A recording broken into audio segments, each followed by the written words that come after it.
Good morning, everyone. Today, I'm going to show you what pantry inventory looks like in our house. So here's the form that I normally use, and this is last month's. So these are available on my Etsy store, and it gives you inventory for your fridge, your freezer,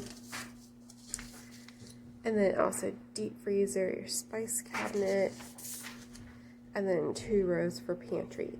So I'm going to show you how I do pantry inventory and why it's so important to know what you already have. So I am starting off with my refrigerator, and it's actually pretty well stocked right at this moment, but it's mostly leftovers that are in our fridge right now. So I'm just going to take a quick peek in the drawers. And then keep going on to the freezer. I do not write down what condiments we have because we pretty much always have everything we need, but I will note if we need like ketchup or ranch or something similar.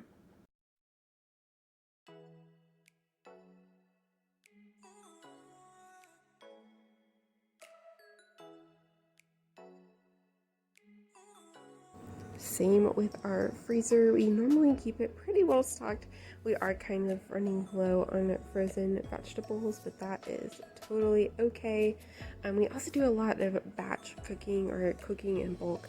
So you'll see that we have a couple of containers. I just make sure that they are labeled correctly and just note it on our inventory. That way we have quick meals for days we just don't want to cook.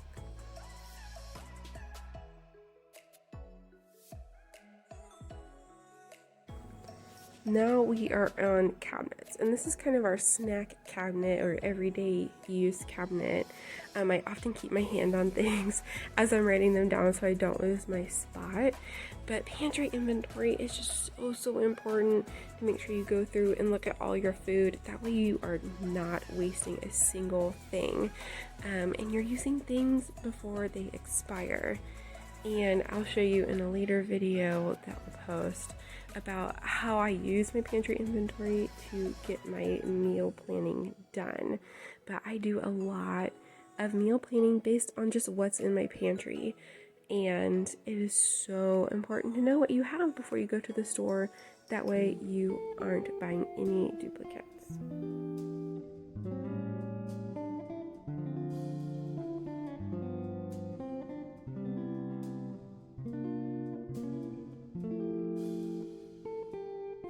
And when I'm taking pantry inventory on my printables, I will write out the item and then times how many ever I have available. So now I'm moving on to the spice cabinet, and you'll see me note that we need 1 thing of spices. We need paprika. We're just running low on it, and I just don't write out all of the spices because I feel like it's just counterintuitive to use up all of that space. So instead I just write out what we need. And another pro tip for your spice cabinet is to keep things in bins so you can easily pull it down.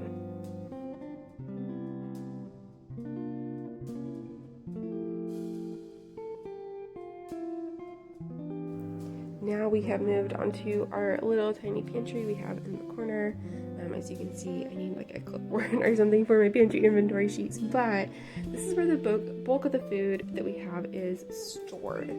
So we do canned goods, pasta, things like that. It is all stored on these shelves.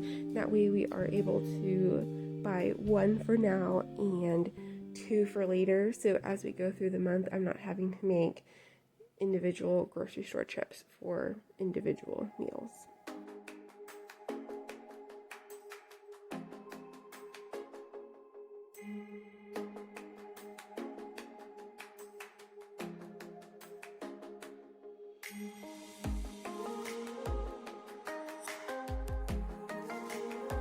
So that was a fairly quick pantry inventory. It took me about 10 minutes to do.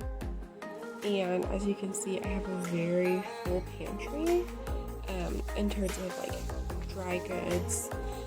I'll go out and do my deep freezer later. It is like 30 degrees outside, so very cold. We'll wait and do that. And then I wrote down things that basically weren't spices or baking goods that we kind of need to heat up.